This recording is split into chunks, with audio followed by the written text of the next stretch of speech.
নমস্কাৰ বন্ধুসকল, মই হিৰেন। আজি আমি জানিম এই 2025 বৰ্ষৰ এই মাহটোত আপোনালোকৰ সম্পূৰ্ণ ৰাশিফলৰ বৰ্ণন। এই মাহটোত মীন ৰাশিৰ ব্যক্তিসকলে কেনেধৰণৰ ফলাফল লাভ কৰিব। প্ৰথমে মোৰ চেনেলটো আপোনালোকে ছাবস্ক্ৰাইব কৰি ল'ব, যাতে মোৰ পিছৰ ভিডিঅ'বিলাক আপোনালোকে সহজে লাভ কৰিব পাৰে। লগতে মোৰ ভিডিঅ' যদি ভাল লাগে তেন্তে লাইক আৰু শ্বেয়াৰ কৰিব, কমেণ্ট কৰি আপোনালোকৰ মনোভাৱ প্ৰকাশ কৰিব। এতিয়া আহোঁ মূল বিষয়লৈ। আজি আমি জানিম এই 2025 বৰ্ষৰ এই মাহটোত সম্পূৰ্ণ ৰাশিফলৰ বৰ্ণন। আমাৰ সকলোৰে মনত এটা কৌতূহল আছে যে আগন্তুক মাহটো আমাৰ বাবে কেনেকুৱা হ'ব। বহু ধৰণৰ প্ৰশ্ন আমাৰ মনত উদয় হয়, যেনে ব্যৱসায় বা চাকৰিৰ ক্ষেত্ৰত অগ্ৰগতি হ'বনে নহয়, বা কিবা নতুন প্ৰত্যাহ্বানৰ সন্মুখীন হ'বলগীয়া হ'ব নেকি, এনেধৰণৰ বহুতো প্ৰশ্ন। সেয়েহে আপোনালোকক এই ভিডিঅ'টোৰ জৰিয়তে ৰাশি আৰু ৰাশিফলৰ ওপৰত ভিত্তি কৰি ৰাশিফলৰ ওপৰত বিভিন্ন গ্ৰহ আৰু নক্ষত্ৰমণ্ডলৰ প্ৰভাৱ আৰু গতিবিধিৰ বিষয়ে অধ্যয়ন কৰিছোঁ। এই কথা মনত ৰাখি আমি আপোনালোকক এই 2025 বৰ্ষৰ এই মাহটোত ৰাশিফলৰ মতে সঠিক মূল্যায়ন কৰিছোঁ, যাতে আপোনালোকে সেই অনুসৰি প্ৰস্তুতি চলাব পাৰে। আপোনালোকে এই ভিডিঅ'ত আপোনালোকৰ পৰিয়াল, আৰ্থিক, কেৰিয়াৰ, শিক্ষা, প্ৰেম আৰু স্বাস্থ্যৰ লগতে আৰু বিভিন্ন তথ্য আপোনালোকে এই ভিডিঅ'ত লাভ কৰিব। ইয়াৰ দ্বাৰা আপুনি জানিব পাৰিব যে আপোনাৰ ৰাশিফলৰ অনুসৰি কি কি প্ৰস্তুতি চলাব লাগিব। গতিকে আপোনাৰ ৰাশিফল অনুসৰি প্ৰস্তুতি চলাওক। অৱশ্যে আপোনালোকক এইটো জনা উচিত যে এই ভিডিঅ'টোত দিয়া যি তথ্য, এই তথ্য কোনো ব্যক্তি হিচাপে নহয়, ৰাশিফলৰ ওপৰত হোৱা যি প্ৰভাৱ, সেই প্ৰভাৱৰ বিবেচনা অনুসৰিহে এই ভিডিঅ'ত উল্লেখ কৰা হৈছে এই সকলোবোৰ তথ্য। গতিকে এনেদৰে আপুনি আপোনাৰ জীৱনত ঘটিব পৰা সকলো কথাৰ তথ্য লাভ কৰক। গতিকে কোনো পলম নকৰাকৈ এতিয়া আমি এই 2025 বৰ্ষৰ এই মাহটোত যি ৰাশিফলৰ বৰ্ণন, সেই ৰাশিফলৰ বৰ্ণন আপোনালোকক আগবঢ়াবলৈ আগবাঢ়িছোঁ। সৰ্বপ্ৰথম পাৰিবাৰিক জীৱনৰ ক্ষেত্ৰত এনেধৰণৰ। এই মাহত আপোনাৰ পৰিয়াললৈ কিছু নতুন সুখ আহিব পাৰে, যিয়ে সকলোকে সুখী কৰিব। আপোনাৰ প্ৰতি আপোনাৰ পৰিয়ালৰ সদস্যৰ আস্থা আৰু বৃদ্ধি পাব, আৰু লগতে আপোনাৰ কথাৰে সকলোকে আপ্লুত কৰিব। আপোনাৰ মাক দেউতাকৰ স্বাস্থ্যৰ বিশেষ যত্ন লওক, কিয়নো তেওঁলোকৰ এজন অসুস্থ হোৱাৰ সম্ভাৱনা দেখিবলৈ পোৱা গৈছে। আপুনি আপোনাৰ ভাই ভনীসকলৰ সম্পূৰ্ণ সমৰ্থন লাভ কৰিব আৰু তেওঁলোকে আপোনাক সহায় কৰিব। যদি আপুনি কিবা কাৰণত তেওঁলোকৰ ওপৰত খং কৰি আছিলে, তেন্তে সেই খং এই মাহত শেষ হৈ যাব আৰু আপোনালোক দুয়োৰে মাজত পাৰস্পৰিক প্ৰেম আগৰ তুলনাত যথেষ্ট বৃদ্ধি পাব। ব্যৱসায় আৰু চাকৰিৰ ক্ষেত্ৰত এনেধৰণৰ।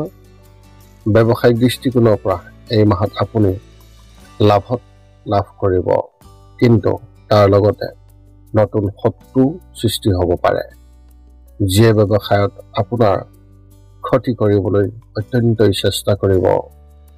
গতিকে এনে সময়ত অতি সাৱধান হওক আৰু কোনো ব্যৱসায়িক সিদ্ধান্ত ৰাজহুৱাভাৱে পোৱাৰ পৰা বিৰত থাকক। চৰকাৰী বিষয়াসকলে এই মাহত বিশেষ চিন্তা কৰাৰ কোনো প্ৰয়োজন নাই আৰু আগৰ দৰেই তেওঁলোকৰ বাবে সকলো স্বাভাৱিক হৈ পৰিব। ব্যক্তিগত খণ্ডত কাম কৰা ব্যক্তিসকলে অফিচৰ ৰাজনীতিৰ পৰা আঁতৰি থাকিব লাগিব, অন্যথা লোকচানৰ সন্মুখীন হ'বলগীয়া হ'ব পাৰে। এই সময়ত কেৱল নিজৰ কামত মনোনিৱেশ কৰিলে অতি ভাল ফলাফল লাভ কৰিব। শিক্ষা আৰু কেৰিয়াৰ ক্ষেত্ৰত এনেধৰণৰ। উচ্চ শিক্ষা গ্ৰহণ কৰা ছাত্ৰ ছাত্ৰীসকলৰ কোনো বিষয়ত পিতৃৰ লগত মতানৈক্য হ'ব পাৰে, কিন্তু এনে সময়ত তেওঁলোকৰ কথা ভালদৰে শুনক, কাৰণ ভৱিষ্যতে আপোনাৰ বাবে অতি সহায়ক হ'ব। স্কুলত পঢ়ি থকা ছাত্ৰ ছাত্ৰীসকলে কম কষ্ট কৰিলেও এই মাহত খুবেই ভাল ফলাফল পাব। প্ৰতিযোগিতামূলক পৰীক্ষাৰ বাবে প্ৰস্তুতি চলোৱা ছাত্ৰ ছাত্ৰীসকলে এই মাহত বহু ক্ষেত্ৰৰ পৰা সুযোগ পাব, কিন্তু গাফিলতিৰ বাবে আপোনাৰ হাতৰ পৰা পিছলি যাব পাৰে। গতিকে নিজৰ চৌপাশৰ বিষয়ে বিশেষ যত্ন লওক।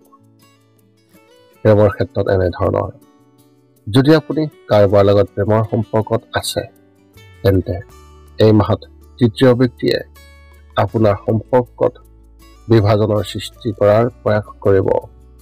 এনে পৰিস্থিতিত কাৰোবাৰ দ্বাৰা সোনকালে প্ৰভাৱিত হোৱাৰ পৰা বিৰত থাকক আৰু আপোনাৰ সম্পৰ্ক ৰাজহুৱা নকৰিব। অবিবাহিত লোকসকলে কাৰোবাৰ বিচাৰিব পোৱাৰ অতি প্ৰবল সম্ভাৱনা আছে। যদি আপুনি বিবাহ হোৱা বেছি সময় হোৱা নাই, তেন্তে আপোনাৰ পত্নী বা আপোনাৰ স্বামীৰ পৰা ভাল লক্ষণ পাব। ভৱিষ্যতৰ কৌশল সন্দৰ্ভতো আপোনালোক দুয়োৰে গভীৰ আলোচনা হ'ব আৰু আপোনালোক দুয়োৰে মাজত সম্পৰ্ক পূৰ্বতকৈ অধিক শক্তিশালী হৈ উঠিব। বিবাহৰ বাবে অপেক্ষা কৰি থকা ব্যক্তিসকলে তেওঁলোকৰ মনৰ পচন্দৰ বাবে এটা ভাল সম্পৰ্ক আৰু এটা ভাল খবৰ পাব। স্বাস্থ্যৰ ক্ষেত্ৰত এনেধৰণৰ, এই মাহত আপোনাৰ কিবা এটা অশুভ হ'ব পাৰে। শনিদেৱে আপোনাৰ স্বাস্থ্যৰ ওপৰত বিশেষ গধুৰ বোজা দিব। যদি আপুনি চিৰি বগাই থকা অৱস্থাত সাৱধানতা অৱলম্বন নকৰে আৰু গধুৰ বস্তু তুলি লোৱাৰ সময়তো সাৱধান নহয়, তেন্তে আপোনাৰ অতি বিশেষভাৱে ক্ষতি হ'ব। শনিদেৱৰ ক্ৰোধ হ্ৰাস কৰিবলৈ শনিবাৰে তিল দান কৰক। মানসিক সমস্যা নাথাকিব, কিন্তু মাহৰ মাজভাগত টোপনিৰ অভাৱৰ সমস্যা হ'ব পাৰে, যিয়ে কিছু সময়ৰ বাবে মানসিক চাপৰ সৃষ্টি কৰিব। ইয়াৰ পৰা মুক্তি পাবলৈ শুই থকা অৱস্থাত ধ্যান কৰাৰ অভ্যাস কৰিলে আপুনি ভাল ফলাফল পোৱাৰ এক উপায়। আপোনাৰ এই মাহত শুভ সংখ্যা হিচাপে 3 আৰু শুভ ৰং হিচাপে আপুনি এই মাহত মেৰুন ৰং ব্যৱহাৰ কৰিব পাৰে। মীন ৰাশিৰ ব্যক্তিসকলৰ বাবে এক বিশেষ তথ্য। এই মাহত আপুনি নিজৰ স্বাস্থ্য আৰু বিশেষকৈ শৰীৰৰ বিষয়ে যত্ন ল'ব লাগিব। আঘাত পোৱাৰ সম্ভাৱনা অত্যন্ত প্ৰবল দেখিবলৈ পোৱা গৈছে। গতিকে আগতীয়াকৈ সাৱধান হওক আৰু কোনো ধৰণৰ ভুল কাম কৰাৰ পৰা বিৰত থাকিব। এতিয়া আপুনি সকলো তথ্য লাভ কৰাৰ পিছত এই 5টা কাম কৰিবলৈ আপুনি যিমান পাৰে চেষ্টা কৰক। সৰ্বপ্ৰথমটো হৈছে আপুনি আপোনাৰ শৰীৰটো সুস্থ কৰি ৰাখিবলৈ দৈনিক যোগাসন কৰক, য'ত মূলতঃ 10 মিনিটৰ বাবে ওমকাৰ মন্ত্ৰ, 10 মিনিটৰ বাবে কপালভাতি আৰু 10 মিনিটৰ বাবে অনুলোম বিলোম। ইয়াৰ লগে লগে আপোনাৰ শাৰীৰিক আৰু মানসিক স্বাস্থ্য একেবাৰে নিখুঁত হৈ থাকিব। 2 নম্বৰটো হৈছে ৰাতি শোৱাৰ আগতে নিস্তব্ধ আৰু নিৰ্জন ঠাইত 10 পৰা 20 মিনিট ধ্যান কৰিব লাগে। ইয়াৰ দ্বাৰা 2টা উপকাৰ পোৱা যায়। এটা হ'ল আপুনি ভাল টোপনি পাব আৰু দ্বিতীয়টো হৈছে পিছদিনা আপুনি সতেজ অনুভৱ কৰিব। ধ্যান কৰি থাকোঁতে মধ্যমীয়া শব্দৰ শান্ত সংগীতো আপুনি শুনিব পাৰে। 3 নম্বৰটো হৈছে প্ৰতি মংগলবাৰে পুৱা নিশ্চয় হনুমান চালিচা পাঠ কৰক আৰু হনুমান মন্দিৰ দৰ্শন কৰক, নতুবা আপুনি বিষ্ণু মন্দিৰ দৰ্শন কৰক। ইয়াৰ দ্বাৰা আপোনাৰ আৰু আপোনাৰ পৰিয়ালৰ যিকোনো সদস্যৰ সংকট দূৰ হ'ব আৰু সদায় সুখ আৰু শান্তি থাকিব। 4 নম্বৰটো হৈছে ঘৰৰ বাহিৰত গৰু আৰু কুকুৰক প্ৰতিদিনে আপুনি পাৰিলে খাদ্য খুৱাব লাগে। খাদ্য খোৱা আৰু যদি পাৰে চৰাই চিৰিকটি আদিকো খাদ্য আৰু পানীৰ যোগান ধৰক। এই পৃথিৱীখন যিমান আমাৰ সিমানেই সিহঁতৰো। নিতৌ ইহঁতক খুৱাই আমি তেওঁলোকৰ পৰা এক আশীৰ্বাদ লাভ কৰিব পাৰোঁ আৰু আমাৰ ওপৰত থকা গ্ৰহবোৰৰ কুপ্ৰভাৱ দূৰ হ'ব। সদশেষত 5 নম্বৰটো হৈছে আপুনি পাৰিলে মাজে মাজে চৌপাশৰ দুখীয়া ব্যক্তিসকলক আপুনি পাৰিলে সহায় কৰক আৰু ভোকাতুৰ ব্যক্তিসকলক আপুনি পাৰিলে খুৱাবলৈ চেষ্টা কৰক। আপোনাৰ মনত এতিয়াও যদিহে জ্যোতিষ সম্বন্ধীয় কিবা প্ৰশ্ন আছে তেন্তে আপুনি আমাক আপোনাৰ প্ৰশ্ন এই ভিডিঅ'ৰ তলত কমেণ্ট কৰি অৱগত কৰক আৰু আমি আপোনালোকৰ প্ৰশ্নৰ উত্তৰ দিবলৈ আমি সকলো সময়তে সাজু আছোঁ।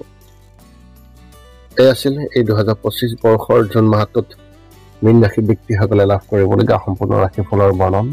যদি মোৰ ভিডিঅ'টো ভাল লাগিল তেন্তে লাইক শ্বেয়াৰ কমেণ্ট কৰি চেনেলটো ছাবস্ক্ৰাইব কৰি থ'ব যাতে আমি পুনৰ অন্য এটা ভিডিঅ'ত আপোনাৰ লগত সম্পৰ্ক ৰাখিব পাৰোঁ। পুনৰ লগ পাম অন্য এটা ভিডিঅ'ত। আজিলৈ ধন্যবাদ।